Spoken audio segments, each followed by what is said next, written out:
اس سے اگلا سوال ہے کہ کیا نیچے بیٹھ کر قرآن کو ہاتھ میں پکڑ کر تلاوت کرنا درست ہے جبکہ لوگ کرسی میں یا اونچی جگہ پہ بیٹھے ہوں؟ اس میں دیکھنا چاہیے. دیکھیں کچھ چیز ہے کہ ایک بندے کی ایک ذاتی شغف ہے. اگر آپ سمجھتے ہیں کہ یہ توہین کے یعنی اس زمرے میں آتا ہے تو یہ آپ کا ذاتی شغف ہے. شرعی فتویٰ اس کے اوپر اس لیے نہیں لگے گا, اس طرح دنیا کا نظام نہیں چل سکتا. آپ دیکھیں ہمارے گھر کے نچلے پورشن میں الماریاں ہوتی ہیں, ان الماریوں میں قرآن رکھا ہوتا ہے اور اسی کے اوپر والے کمرے میں ہم رہ رہے ہوتے ہیں. مثلا میں اب جدھر گھر میں رہ رہا ہوں نا, میرے نیچے صرف قرآن نہیں رکھا ہوا, انجیل بھی رکھی ہوئی ہے, حدیث کی ساری کتابیں سینکڑوں, ایگزیکٹ اس کے اوپر میرا بیڈ ہے, اس شوکیس کے اوپر. تو میں کدھر جاؤں؟ اس طرح دنیا کا نظام نہیں چل سکتا. ایگزیکٹ قرآن کے اوپر کوئی نہ رکھے پاؤں یا اس کو اس طریقے سے نہ کر دے, وہ بے حرمتی والا معاملہ ہے. باقی میں ادھر بیٹھا ہوں قرآن لے کے, ادھر کو نیچے بیٹھ کے, تو میں اس قرآن کے اوپر نہیں بیٹھا. یہ پاسبل نہیں دنیا میں اس طریقے سے نظام چلانا. قرآن حکیم میں جو بے حرمتی کا جو آیا نا اسپیسیفکلی, وہ تو کچھ اور ہی آیا ہے. سورۃ الفرقان آیت نمبر 30, وقال الرسول یا ربی ان قوم اتخذوا هذا القرآن مہجورا. اور نبی علیہ السلام شکایت کریں گے, اللہ میری امت نے قرآن کو پیٹ کے پیچھے ڈال دیا تھا. اور مہجورا, یہ پیٹ وہی مسئلہ ہو گیا. اب یہ پیٹ ہے اردو والی, عربی میں پیٹ وہ نہیں ہے, اسے یہ نہ ہو کانڈ. مہجورا کہتے ہیں ہجرت کر لینا, کہ چھوڑ دیا. ہجرت میں کیا ہوتا ہے, آپ چھوڑ کے تو دوسرے شہر میں آ جاتے ہیں. مہجورا کہتے ہیں, ہم کہتے ہیں نا پسے پش ڈال دیا, تو اس کا مطلب نہیں کنڈ کی تھی, مراد ہے کہ تعلیمات ہی چھوڑ دی, اس کو کنڈ کر دی. یہ منع ہے سر. اسی طریقے سے لوگ قرآن پڑھ رہے ہوتے ہیں نا, تو لوگ اس کو کس طرف کمر کر کے نہیں جاتے کہ بے حرمتی ہو جائے گی. سر اس طرح تو کچھ بھی نہیں ہو سکتا. مجھے بتائیں, نبی صلی اللہ علیہ وسلم تو سلام پھیرتے ہی آڈینس کی طرف منہ کرتے تھے, کعبے کو پیٹ کر دیتے تھے. آج بھی آپ کے سارے امام مسجد کعبے کو کنڈ کر کے بیٹھتے ہیں, تو کیا بے حرمتی کہیں گے آپ؟ اس کو پاسبل نہیں ہے. ٹھیک ہو گیا. اور اس میں جو اتنی یہ تقوی کی جو جن لوگوں کو حیضہ ہوا ہوتا ہے نا, ان کے لیے ہمارے پاس پھکیاں بھی ہیں. یہ کالی جرابیں جو پہنتے ہیں, غلاف کعبہ کالا ہے. نبی علیہ السلام کی پگڑی کالی تھی, کالی جرابیں کو پہنتے ہیں. جوتیاں کالی پہنتے ہیں. جوتیاں چاہے آپ براؤن بھی پہنے, تلوا پھر بھی کالا ہوئے گا. سر تلوا براؤن لبو, سر ریکویسٹ کرو, پاسبل نہیں ہے. اور سر جس سڑک پہ آپ سفر کرتے ہیں وہ بھی کالے رنگ کی ہوتی ہے, غلاف کعبہ بھی کالا ہے. سر جس گھاس کے اوپر آپ چلتے ہیں, بلکہ آپ کو پتہ ہے نا, میں اب چونکہ ایک بہت پرسنل بات کرنے لگا, انورٹڈ کام میں ہماری ذرا پالیسی بھی اکیڈمی کی چینج ہوئی ہے. وہ باپا جانی ہے جو, ان کی ایک ویڈیو چینل کے اوپر چل رہی تھی. وہ جناب وہ سائڈ پہ کھڑے ہوئے ہیں اور آگے سبز گھاس ہے, ایسے ڈر کے کھڑے ہوئے ہیں. وہ کہتا ہے باپا جانی آگے ہیں, وہ کہتے ہیں نہیں گنبد خضرا سبز ہے اور یہ گھاس بھی سبز ہے, میں بے حرمتی نہیں کر سکتا اس پہ پاؤں. یہ گھاس سر, یہ بے حرمتی کس نے کروائی ہے؟ اللہ نے اگائی ہے نا گھاس. اللہ تعالیٰ کالی بھی نہ اگاتا, سبز بھی نہ اگاتا, کوئی اور اگا دیتا. اس طرح آپ اس طرح کچھ کام نہیں چلے گا. البتہ قرآن پاک اگر آپ نے ہاتھ میں پکڑا ہوا ہے, یہ ڈیسک پہ رکھا ہوا ہے, ٹھیک ہے, بالکل درست ہے. جھولی میں بھی آپ رکھ سکتے ہیں, کوئی حرج نہیں اس کے اندر, یہ کوئی برمتی والی نہیں. تکیے پہ رکھ سکتے ہیں. میں آپ کو ایک حدیث سناتا ہوں ابو داؤد کی, نبی صلی اللہ علیہ وآلہ وسلم. پہلے میں آپ سے فتویٰ لے لوں. ہمارے گھروں میں بڑی بوڑھیاں تکیے پہ نہیں بیٹھنے دیتی, کیوں؟ قرآن رکھ کے پڑھا ہے. ٹھیک ہو گیا جی. اس میں ایک اور بھی بات, اچھا نہیں مسئلہ بھی ہے, وہ جو ٹوٹ جاتا ہے اور اس کی وجہ سے گردن میں وہ کیا کہتے ہیں بال وہ پڑ جاتا ہے, اس وجہ سے. چلے وہ اور بھی باتیں ہوں گی. بہرحال اس میں کہ وہ کہتے ہیں بے حرمتی ہوتی ہے. اچھا جی مان لیا, کیوں کہتے ہیں قرآن رکھ کے پڑھتے ہیں. ٹھیک ہو گیا. اب میں آپ کو بتاتا ہوں نبی صلی اللہ علیہ وآلہ وسلم کی اپنی حدیث ابو داؤد کے اندر رجم کی سزا والے چیپٹر میں. یہودی آپ کو بلواتے ہیں ایک مقدمے کے لیے کہ فیصلہ کریں, تو آپ صلی اللہ علیہ وآلہ وسلم فیصلے کے لیے اس مدرسے میں جاتے ہیں. اس میں الفاظ ہیں یہودیوں کے مدرسے میں. وہاں ایک بڑی سینا تکیہ پیش کرتے ہیں آپ صلی اللہ علیہ وسلم کو, زمین پہ بیٹھنے لگتے ہیں تو وہ کہتے ہیں سر تکیے پہ آپ بیٹھیں. آج بھی عرب کے کلچر میں نیچے گدی رکھی جاتی ہے, تو آپ صلی اللہ علیہ وسلم اس گدی پہ بیٹھ جاتے ہیں. آپ ایک ایسے شخص کو اپنے ساتھ لے جاتے ہیں جس کو عبرانی زبان آتی ہوتی ہے تورات پڑھنے کے لیے.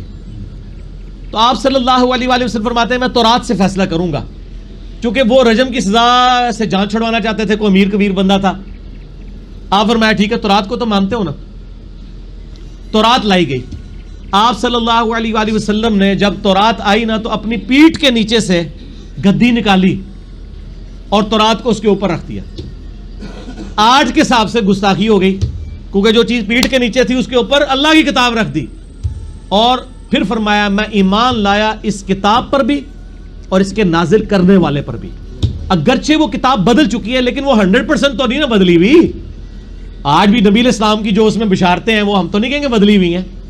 اس کے باوجود آپ نے کہا میں اس پر بھی ایمان لایا, اس کو نازل کرنے والے پر. پھر آپ نے کہا پڑھو تو اس نے ہاتھ رکھ لیا جہاں پہ رجم کی سزا تھی. تو ان کا یا رسول اللہ یہ تو ہاتھ رکھ لیا, اٹھایا تو وہی سزا نکلی.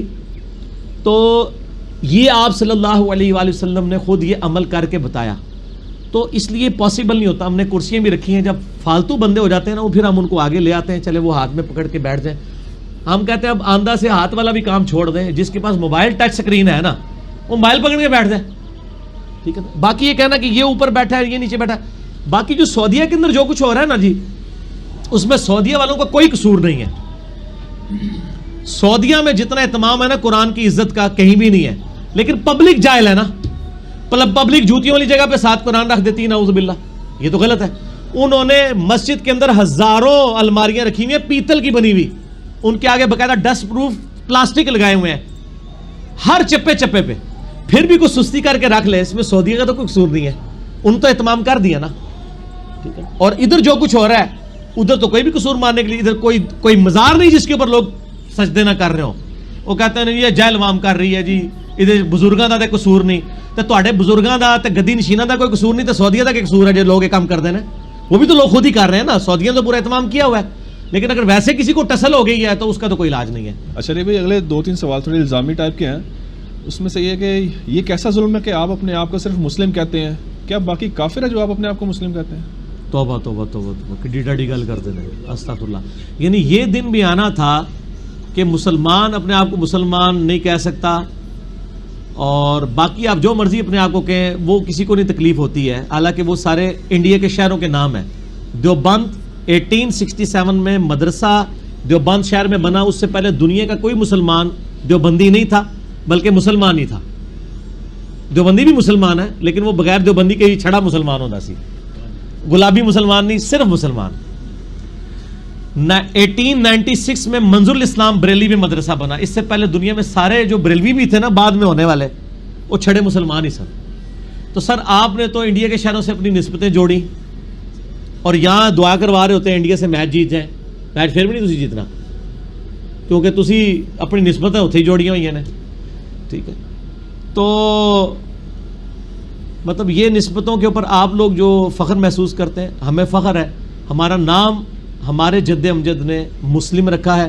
سورۃ الحج کی آخری آیت ہے, ملت ابیکم ابراہیم, پیروی کرو اپنے باپ ابراہیم کی ملت کی. وسماکم المسلمین, اس نے تمہارا اسم مسلم رکھا ہے.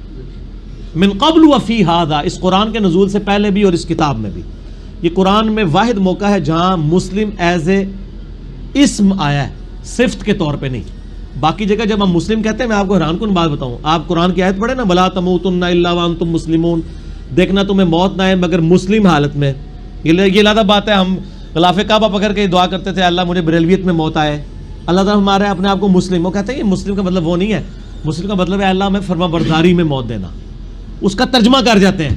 لیکن سر سورہ حج کی آیت کا ترجمہ نہیں ہو سکتا. وہاں لفظ ہے ہوا سماکم, اس نے تمہارا اسم اور نام مسلم رکھا ہے, یہاں صفت نہیں ہے. یہاں یہ نہیں کہ تمہارا نام تابع فرمان رکھا ہے, نہیں. مسلم کا مطلب مسلم ہے, پاکستان کا ترجمہ نہیں ہوگا, نام کا ترجمہ نہیں ہوتا. وہ سمجھانے کے لیے ضرورت ہے لیکن وہ نام ہی ہوتا ہے, ٹھیک ہوگا جی.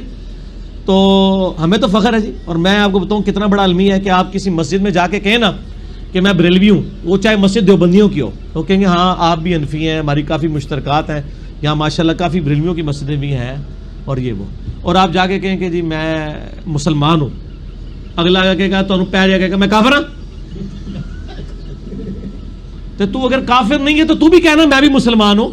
تو اپنے آپ کو بریلوی دیوبندی اہل حدیث شیعہ لفظ کے ساتھ کیوں پکارتا ہے؟ او نہیں جی پیچھے تو وہی ہے نا, آر ہے پیچھے ہی رہ گئی ہے. بابوں کو پکارتا ہے, کہتا ہے جی پیچھے تو اللہ ہی ہے نا, اللہ بھی پیچھے. اپنے بزرگوں کے پیچھے چلتا ہے, ہم کہتے ہیں نبی کے پیچھے چلو, کہتے ہیں جی پیچھے تو نبی علیہ السلام ہی نے, نبی نو بھی پیچھے, اللہ نو بھی پیچھے. پیچھے ہی جا کے آپ ہی ڈگ گئے, اللہ کے بندے سامنے آؤ, پیچھے پیچھے ہی ساری گل رہ گئی ہے. تو آپ چونکہ اپنے آپ کو نہیں فخریہ کہتے, مسجد کے بارے بھی آپ نے کیا لکھا ہوتا ہے, حتیٰ کہ انہوں نے مسجدوں میں لکھا ہوتا ہے یہ مسجد فلاں فلاں کی ہے, اس میں بغیر امام کی اجازت کے کوئی درس بھی نہیں دے سکتا. اچھا ساتھ لکھے نا کہ اجازت سے دے سکتا ہے, اجازت دے کوئی نہیں دیتے کسی کو. اس مسجد کا امام فلاں فلاں فرقے سے ہونا چاہیے جو فلاں مسلک کے اوپر ہو.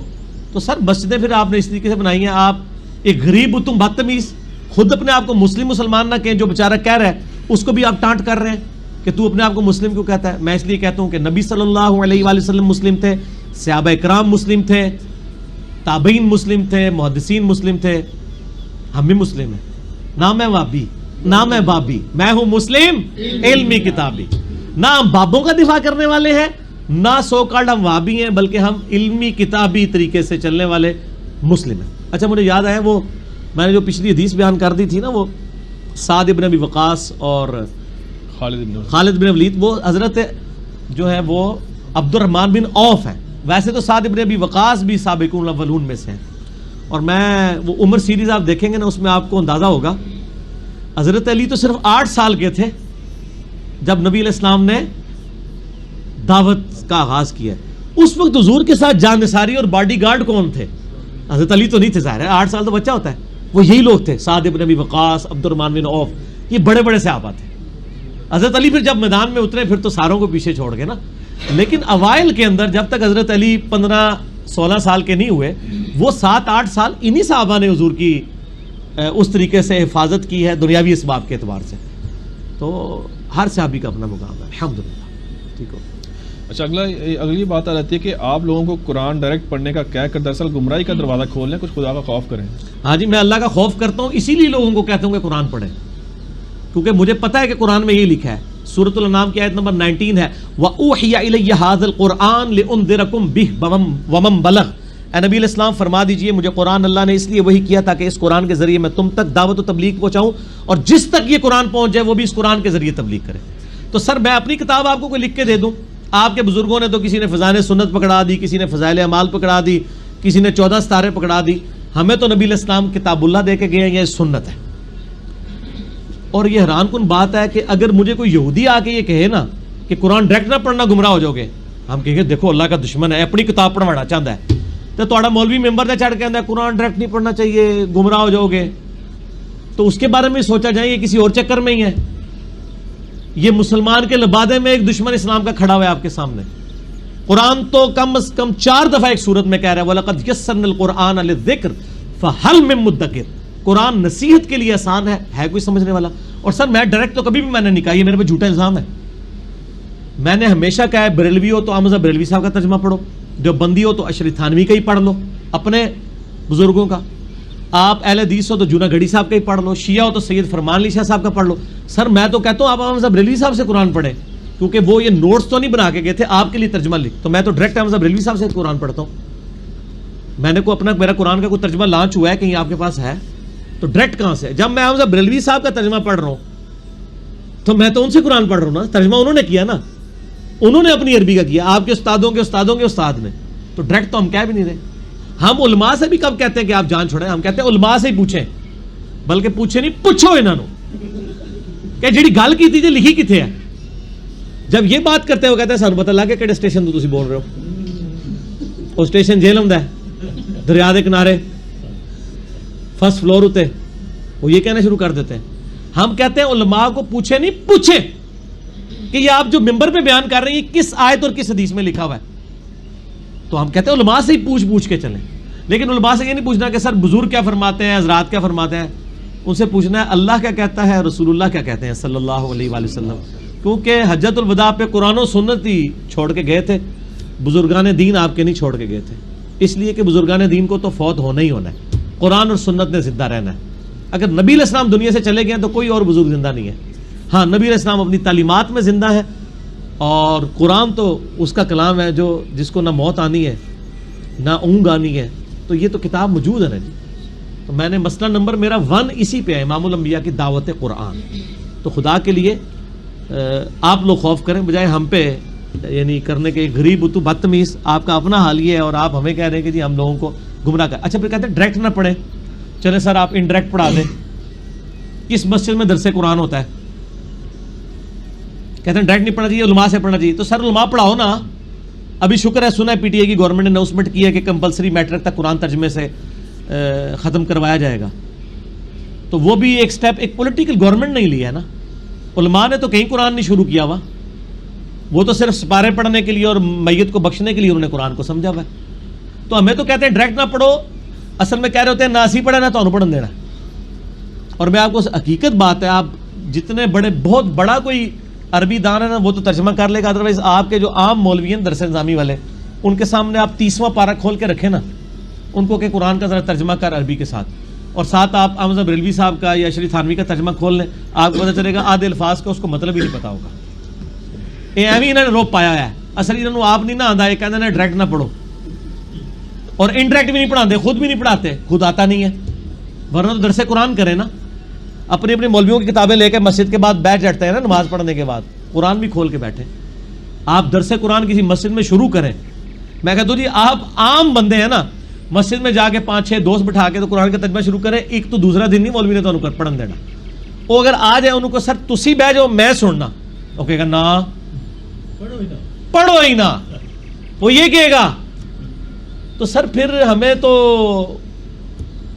گھر کے جب دشمن اتنے چمٹے ہوئے ہیں تو باہر سے تو کسی دشمن کی ضرورت ہی نہیں ہے. نہیں تو اگر یہ اتنا روک رہے ہیں تو پھر ترجمے کیوں کیے ہیں انہوں نے؟ یہ آپ کے علم ترجمے یا تو پھر اس لیے کیے ہیں, میں انہی کی زبان بات کرتا ہوں, شاید انہوں نے کمائی کے لیے کیے ہیں. میرا خیال نہیں کہ اس وقت کمائی کا کوئی ذریعہ تھا, انہوں نے ہمارے لیے کیے ہیں ترجمے. اب پیچھے لوگوں نے کمائیاں شروع کر دی ہیں. دو ہی ہو سکتا ہے نا, یا پرسنل نوٹس ہو, وہ پرسنل ہوتے تو پرنٹ نہ ہوتے, پرسنل نہیں ہے. دوسرا ہے کمائی کا ذریعہ ہو, یہ ماننے کے لیے تیار نہیں ہو گئے جی ہم نے تو قرآن تو نہیں بیچنا. تیسرا کیا جی عوام جان جائے, تو اسی کے لیے. اسی لیے تو دیکھیں نا ساتھ پورے قرآن میں لکھا ہوتا ہے ایاک نعبد و ایاک نستعین, حاشیے میں یا علی مدد بھی لکھا ہوتا ہے. اللہ کی بات نہیں ماننی, ساتھ بیچ میں اپنا بھی لقمہ جو ہے نا. اور میں کہتا ہوں, میں داد دیتا ہوں کم از کم شیعہ نے یہ حرکت نہیں کی ہے. شیعہ کا آپ ترجمہ پڑھیں سید فرمان علی شاہ صاحب کا, ایاک نعبد و ایاک نستعین کی تفسیر میں انہوں نے لکھا ہے کہ یہ آیت واضح دلیل ہے کہ اللہ کے علاوہ کسی کو مدد کے لیے نہیں پکارنا چاہیے. انہوں نے یا علی مدد نہیں لکھا ہوا, لیکن احمد بریلوی صاحب کی جو کنز الایمان کے ساتھ حاشیہ لگا ہوا ہے اس میں سارے بزرگ مانگے ہوئے ہیں, اور سر دیوبندیوں نے بھی یہی کیا ہوا ہے. تفسیر عثمانی میں بھی ساتھ لکھا ہوا ہے کہ جو اولیاء اللہ سے مانگا جاتا ہے دراصل اللہ ہی سے مانگنا ہوتا ہے وہ. تو سر پھر تسی کہندے ہو سی ٹھیک ہے, شیعہ نے یہ جرت نہیں کی ہے جن کے اوپر ٹیگ لگا ہوا ہے. تو پھر دیکھ اور کھول کے دیکھ لیں, میرا تو ایک کلپ ہے قرآن کی 8 ٹرانسلیشنز کا اختلاف, ہزاروں لوگوں نے دیکھا, اس میں نے HD کیمرے میں یہ دکھائے ہیں, سب نے ترجمہ صحیح کیا ہوا ہے, تفسیر میں کوئی نہ کوئی ڈنڈی ماری.